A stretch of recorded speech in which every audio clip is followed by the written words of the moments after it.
राधे राधे मित्रों, आज हम जानेंगे श्रीमद् भगवद गीता के पहले अध्याय के 7वें श्लोक की व्याख्या को।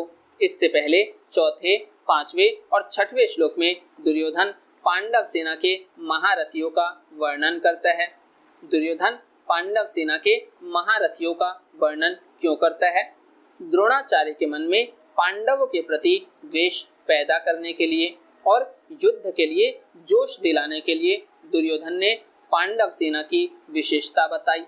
अब पांडव सेना की विशेषता बताने के बाद दुर्योधन के मन में ये विचार आया कि द्रोणाचार्य पांडवों के पक्षपाती है ही, अतः वे पांडव सेना की महत्ता सुनकर मुझे ये कह सकते हैं कि जब पांडवों की सेना में इतनी विशेषता है तो उनके साथ तो संधि क्यों नहीं कर लेता। ऐसा विचार आते ही दुर्योधन आगे के 3 श्लोकों में यानी कि 7वें, 8वें और 9वें श्लोक में अपनी सेना की विशेषता बताता है, जिसमें से आज हम 7वें श्लोक की व्याख्या को जानेंगे। तो आइए जानते हैं 7वें श्लोक की व्याख्या को। अस्माकं तु विशिष्टा ये तान्नी बोध द्विजोत्तम नायका मम सैन्यस्य संज्ञार्थम तान ब्रवीमिते। अर्थात दुर्योधन कहता है, हे द्विजोत्तम, हमारे पक्ष में भी जो मुख्य हैं उन पर भी आप ध्यान दीजिए। आपको याद दिलाने के लिए मेरी सेना के जो नायक हैं उनको मैं कहता हूँ।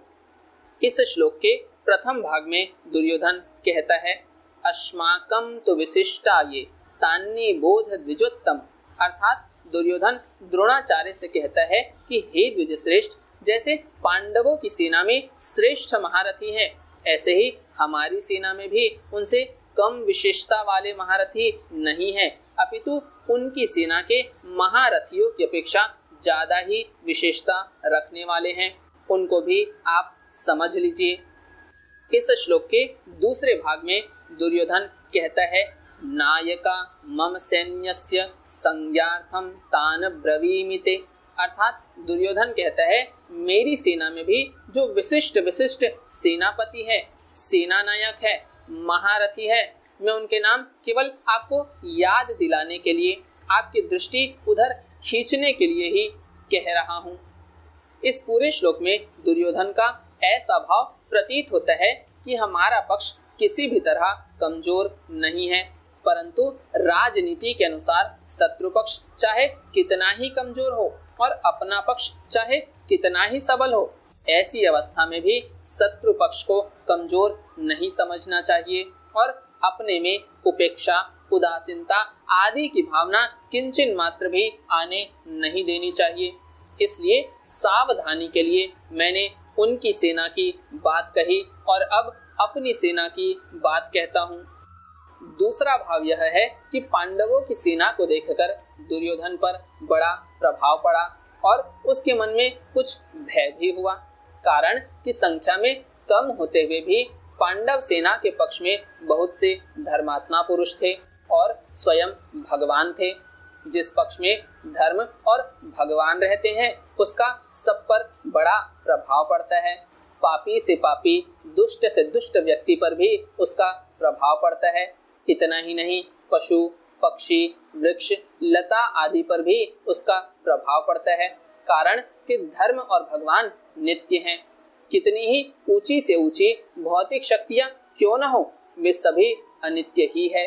इसलिए दुर्योधन पर पांडव सेना का बड़ा असर पड़ा, परंतु उसके भीतर भौतिक बल का विश्वास मुख्य होने से वह द्रोणाचार्य को विश्वास दिलाने के लिए कहता है कि हमारे पक्ष में जितनी विशेषता है उतनी पांडवों की सेना में नहीं है, अतः हम उन पर सहज ही विजय प्राप्त कर सकते हैं। तो मित्रों, ये थी व्याख्या श्रीमद् भगवद गीता के पहले अध्याय के 7वें श्लोक की। इसके बाद 8वें और 9वें श्लोक में दुर्योधन अपनी सेना के महारथियों के नाम गिनाता है, जिसको हम जानेंगे आने वाली वीडियो में। तो जैसे ही वो वीडियो अपलोड हो उसकी जानकारी आपको तुरंत मिल जाए, इसलिए इस चैनल को सब्सक्राइब कर नोटिफिकेशन बेल को क्लिक करके ऑल पर भी क्लिक कर ले। इस वीडियो से संबंधित यदि आपके कोई प्रश्न है तो आप कमेंट बॉक्स में कमेंट करके पूछ सकते हैं। वीडियो अच्छी लगी हो तो इसे लाइक और शेयर करें। आज के लिए बस इतना ही, फिर मिलेंगे अगले वीडियो में। राधे राधे।